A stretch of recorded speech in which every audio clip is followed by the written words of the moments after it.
Hello and welcome to this video where I'm going to be breaking down all of my favourite things from the PS5 reveal event. The event as a whole was absolutely incredible, I've got to say. This is probably one of the best reveals for a console that I've ever seen. Before this it was probably the reveal of the PS4 back in when was it, 2013 at E3, where they just completely overshadowed the Xbox. With stuff like announcing that you could play physical pre-owned games and stuff like that. They basically just threw Microsoft and the Xbox under the bus, and then they obviously had to go back and reverse everything that they said. So yeah, that was pretty good. I enjoyed that, but this is really good in a different way. Primarily because they've actually announced a ton of games coming out either as release titles or close to release. As well as a few games that are coming out next year as well. So a few of the things that I was expecting to sort of see during this event was some of the UI or the store interfaces. I was expecting to see some games, obviously. I was expecting to see the console itself, maybe more information about the controller, although they have kind of already said everything that the controller can do. They really did do a good job with kind of blowing the doors open. They showed all of that stuff. Apart from the UI, they sort of teased that a little bit, but they didn't go into too much detail. They didn't really show the store or anything like that, or even the main dashboard. Anyway, let's get the video started by talking about the first thing that was shown, which, strangely, was a port of Grand Theft Auto 5. Why they chose to open with this, I've got no idea, but it kind of set a bad tone to begin with, because GTA 5 is a PS3 game, like it was on the PS3 before it was on the PS4. So to start the PS5 reveal by saying, oh, we can run this years old PS3 title, kind of a bit sketchy. I was kind of thinking that it was going to be a bad event at first because of that, but luckily it was then saved straight away because they announced a follow-up to the Marvel's SpiderMan game, which came out recently on the PS4, where we're going to be playing as Miles Morales. This looks really good. I mean, we have only really seen this cinematic trailer. I think there was snippets of gameplay in there, but there was no proper gameplay footage. But still, I've got faith in it because the first Marvel Spider-Man was so good. Insomniac are developing it, and they're an awesome developer. So yeah, I've got faith that this is going to be good. What's weird is that some people are thinking that this game is a sort of prequel game that's going to be short, and they're going to be making the proper Spider-Man 2 later on, and this game is just sort of like a teaser, kind of like how Metal Gear Solid Ground Zeroes was a teaser for the Phantom Pain. I don't know what's given people that impression though, because I've not seen anybody say that, and the trailer didn't give off that vibe at all. So yeah, I'm expecting that this is Spider-Man 2. So yeah, pretty excited for that one, I've got to say. We then got another pretty heavy hitter of a game in the form of Ratchet and Clank Rift Apart. The only little niggly thing about this is that it looks kind of similar to the 2016 Ratchet and Clank. And I kind of wanted them to get away from that and make a Ratchet and Clank game that was a follow-up to Into the Nexus.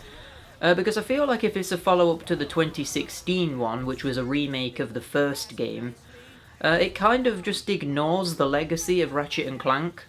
Because it doesn't have to take into consideration anything apart from the remake. So I don't think that would be a good direction to take the series, but hopefully it's just that the graphics look more like the 2016 one, rather than it being a direct follow-up to that game. Aside from that though, this is probably the most gameplay we saw for any game, at least that I was interested in, and it looked really good, really good. I liked the dodge move that you have now, where you could sort of quickly strafe off or boost off to the left and right to dodge enemy attacks. I think the idea of opening rifts and sort of teleporting around and going to different worlds instantaneously looks really cool, as well as being a good showcase of the PS5 hardware as well. Yeah, so I'm really looking forward to this one. I can't remember if this was a release game. I don't think it was. I think this might have said that it was coming out in 2021. But don't quote me on that. But either way, I'm sure it will be out quite soon after the PS5 comes out, so that's something to look forward to quite early on. I'm not going to be going through every single game that was announced in the event, by the way, because there was quite a lot there that I'm just not really that into. Some of the bigger games that was announced, actually, I didn't really care for. Like an example being the new Horizon game, which I just didn't really like the first one very much, so I'm struggling to get hyped for the second one. So yeah, I won't be going into too much detail about that, for example. Gran Turismo 7 is another one that I'm just not really that into personally. It's not that it doesn't look good, it's just that it's not for me. Something that does look like it might be for me, though, is a game called Stray. We didn't see any gameplay for this, so it's kind of difficult to judge if it's for me or not. It was just a cinematic trailer, but it looks pretty cool. I like the concept and the world it's introduced us to. It seems like this world where all the humans have died, and everywhere is now populated by robots and cats. And it seems like we're going to play as the cat. That's kind of implied by the title being Stray. But yeah, the cats seem to be somewhat connected to the robots, like the cats have been given these backpacks that probably have some sort of function, maybe to help them platform around or something, I don't know. But yeah, the world looks really interesting. It kind of looks really dark, like it's very moody and sort of cyberpunky. But it also kind of has this quirky cuteness to it with the cats. And there's this shot where there's a what I assume was a hairdressing salon, but because they're robots, they're just sort of having their heads fixed to something while sitting in one of the chairs. So yeah, I think this looks pretty interesting. I'm excited to see some more of that and some gameplay as well, because at the moment we obviously don't even know what it is. The next game that I was interested in is a bit of a weird one and kind of came out of left field. I wasn't really expecting to see this, but it's basically a new Little Big Planet spin-off called Sackboy. I think it's called Sackboy's Big Adventure or Sackboy A Big Adventure. But yeah, this looks pretty interesting. I'm not the biggest fan of Little Big Planet. I think it kind of went downhill a little bit after the first one. But this looks more like a straight up, sort of Super Mario 3D World styled platformer. It doesn't appear to have any user created content, so it's more of just a standard game. But yeah, it looks quite interesting. I would say that it kind of looks a little bit unimaginative and kind of by the numbers. But at the same time, maybe if we see a bit more of it, learn a bit more about it, it might have some more unique elements to it. But yeah, this is a good platformer game coming out on the PS5, so it's good that they're bringing out stuff for that crowd, as well as younger audiences too, because that's a pretty big market, so I'm glad they're appealing to that. Another game that was announced that again didn't have any gameplay but looked kind of interesting to me is a game called Goodbye Volcano Hi. It was this sort of cartoony anime styled thing that seems to be a coming of age story. All the characters are humanoid dinosaurs, I think. And it's basically about them leaving high school and, yeah, just coming to terms with who they are, it seems. Again, I'm not entirely sure what kind of game this is. They might show gameplay and it might completely put me off. But I'm at least interested in the idea, so you never know, I might check this one out. The next game that looked interesting was none other than Oddworld Soulstorm, and I'm so happy that they got a trailer put into such a high-profile event like this to get more eyes on themselves. Because I think a lot of people don't really know that this game's coming out because it's kind of been under the radar for so long. So it's good that that's getting some mainstream attention. What I will say about this game is that it looks extremely different to the original Oddworld Abe's Exodus. Soulstorm is a remake of that game. But it's one of those remakes where it's almost a complete reimagining, just using the basic idea of Abe's Exodus as a foundation for it. So it's not going to feature like any of the same level design, and the story is going to be quite dramatically different from the looks of things. But that's kind of worrying in a way because it's brand new territory for the developer, and from the gameplay that we've seen, I'm not really feeling it. It just kind of looks a little bit too chaotic and fast-paced, and like, I don't know, it looks too combat orientated, and the crafting mechanic that we've seen doesn't really appeal to me. But it's Oddworld, so I'm still optimistic about it. But what I think I will say is that if this wasn't an Oddworld game, I don't think I would be excited for this at all. It's purely based on the fact that this is an Oddworld game that I'm hyped for it, and I really hope it doesn't disappoint, because it just kind of doesn't look like my thing, and to have an Oddworld game come out that isn't my thing would be very disappointing. Still, we've hardly seen anything of it in the grand scheme of things, and the cinematics in the game do look incredible, and I'm definitely going to be playing it for the story, regardless of whether or not I like the gameplay. The next game that kinda came out of nowhere was from the developer of Hyperlight Drifter, and it's called Solar Ash. We did see a little bit of gameplay for this, which is cool. Unlike Hyperlight Drifter, it's not like a pixel art sort of like top-down game. This time we're getting a full-on 3D game with elements of platforming and stuff from the looks of things. And it looks extremely good graphically and in terms of the universe and story that it sets up. I'm really interested in checking this one out.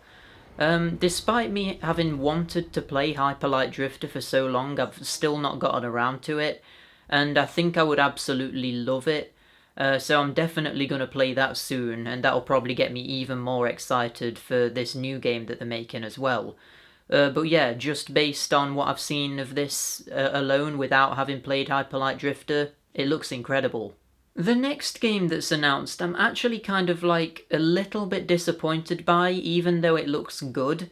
And the reason for that is because it's Astros Playroom. Astrobot Rescue Mission is probably one of the best VR games available for PlayStation VR. And to have this game coming out that's set in the same universe and stars the same characters and has a very similar style of gameplay, but for it to not be in VR, I feel like it's gonna sort of damage it a little bit and make it a bit less special. Because I think a lot of the reason that Astrobot Rescue Mission was so good is simply because it was a VR game and could do some really interesting stuff with that. But to then have a game coming out where the VR element isn't there, as far as we know anyway, I feel like a lot of the interesting stuff it did will just be gone, and it kind of might not have as much personality because of that. But having said that, Astrobot Rescue Mission is a really good game in its own right. So maybe I'm just being overly negative and maybe it'll turn out to be really good. One thing I will say is that it's a little bit weird how we're getting an Astrobot game and that Sackboy game, because both of them look pretty similar in terms of gameplay. So it's a little bit weird how they're two separate games when they kind of could have just have been the same game. And one of the Astrobot game could have been a launch title for the new PSVR headset that's supposedly coming out. That is one thing actually, we didn't get any announcement of a new PSVR headset despite it having been pretty much confirmed. So hopefully we'll see that at some point in the future. It's at this point I think it's safe to say that we're not getting a new VR headset with the release of the console. But hopefully it doesn't come out too late into the PS5's lifespan, that it kind of just gets like left behind and no one really picks it up. Because I think there is a lot of potential in the VR format that hasn't been explored yet. One of the games that was announced here that was probably one of the best in the whole event, in my opinion, was a game called Little Devil Inside. We saw quite a lot of snippets of gameplay of this, and it just looks amazing. Like, the graphics style looks incredible. The gameplay itself looks like my kind of thing exactly, having these like platforming exploration sections. It looks like there might even be like 2D sections, although I don't know whether that was just like the cinematics making it look like that. The combat and monster designs look really cool. It had an amazing sense of humour. Seriously, this game looks incredible. It probably is the thing I'm most excited for, which is probably really weird. But yeah, just like the world design and all of the characters looks so awesome. So yeah, I'm definitely going to be getting this. I don't remember if it had a release date, but I'm hoping that this comes out really, really soon after the console launch, because I'm really excited for that one. Now, the next game announcement was probably the biggest one for me in terms of games developed by a AAA studio, and that is the remake of Demon's Souls, developed by Blue Point Games, who also made the Shadow of the Colossus remake. So you know that that's in good hands with them. So this is really good, because the Demon's Souls servers, the original Demon's Souls servers, were taken offline, so you can't play that game online anymore, which was obviously a huge component of how the game worked. So it's really good that the game is getting a remake, and it looks like such a drastic improvement over the original as well, graphically. So yeah, that's amazing. It's going to breathe new life into it. And of course, now that the Dark Souls series and Bloodborne and Sekiro all have this massive fan base, that can now be transferred across to Demon's Souls, whereas before it was kind of the first one, and it was before the other games became popular. So it's going to be good, the player base kind of exploding more than it ever did in the original game. Overall, this just looks incredible, and if they make some quality of life improvements, because the original was a bit archaic in the way it was designed sometimes, so if they sort of fine-tune that a little bit, make it more accessible, I think that that'll be really good, and it'll turn out to be a lot better than the original, I think. The next game that I wrote down is an interesting one, because normally what will happen with this sort of game is that it'll get announced with a cinematic trailer, and then like a year after it's been announced they'll show gameplay, and the gameplay won't reflect the cinematic trailer at all, and I'll just be completely put off of it. But in this example, the gameplay actually really does reflect the original trailer that debuted last year at E3, and that game is Deathloop. This is a really interesting concept for a game. It's basically this Groundhog Day thing where every time your player character dies, they're reset, but they keep all of the knowledge that they gained before they died. So it's set in this sort of like really vibrant, almost cartoony world, but at the same time it has the contradiction of being really like ultra violent as well. There was lots of blood and stuff like that happening throughout the trailer, and I just really liked the vibe it was going for. It looked very fast paced, it looked like it flowed really well. And just with the kind of like roguelike concept injected in there, I think this one could be really good. They teased some like sort of multiplayer component to it at the end, so I'm not sure how that's going to work. I kind of hope it's not just an online game, because I think there's enough there in that concept that it could just have a really good single player element as well. But still, I'm interested to see more of this. Learn what the gameplay actually consists of. Yeah, I'm actually pretty excited for this one, which is weird because I don't normally like the look of most first-person shooters, but this one looks pretty interesting. The next game is another really heavy-hitter AAA title that I'm really interested in. There's been quite a few of them announced in this event, which is really good. But this one is really, really interesting, and it's Resident Evil 8 Village. Now this is weird, because it really doesn't look like any other Resident Evil game. And I guess you could say they did the same thing with Resident Evil 7, like that kind of doesn't really feel like any of the other ones either. But after the remakes of Resident Evil 2 and 3, you would automatically assume that the direction that they would take Resi 8 in would be similar to those games. Like maybe going to a new Raccoon City type environment and having zombies again. But it turns out they're just flipping the series on its head again, because we've got like werewolves and like cults and stuff like that. And the game almost looks like it's set in the past, despite it quite clearly not being. So yeah, really excited to give this one a go. It looks like it's a return to the first person that we saw in Resident Evil 7 as well. So that's another thing that I kind of didn't expect them to do. We also got some like fan service teasers with Chris Redfield coming in at the end, and he seems to be evil now, so I'm like wondering what's going on with that. So yeah, I'm really excited for this one. It looks so weird for a Resident Evil game, and I can't wait to see what it's all about. And that was kind of the last game that they showed off that looked interesting to me personally, but after that we got a good look at the actual console. And it looks pretty damn weird. I really love the way it looks, but it looks so strange. It's rather than just being this weird black box like most modern consoles are, it's this weird like super futuristic white like curvy like thing that is going to be quite difficult to actually have displayed if you stand it up vertically like it was shown. I think it has been shown that it can lie down horizontally though, so that's probably how most people are going to have it, because otherwise it just won't fit in your TV unit. But yeah, it looks really sleek and interesting, which is a nice breath of fresh air, because like I say, most consoles nowadays are just these black boxes, and they're getting boxier and boxier as well, especially with the Xboxes. I'm saying the word box a lot, but yeah, that pretty much sums up modern consoles. So another thing that's interesting about the console reveal is that they're doing a physical version that has a standard disc tray, and they're also doing a digital-only version that's exactly the same but doesn't have a disc drive.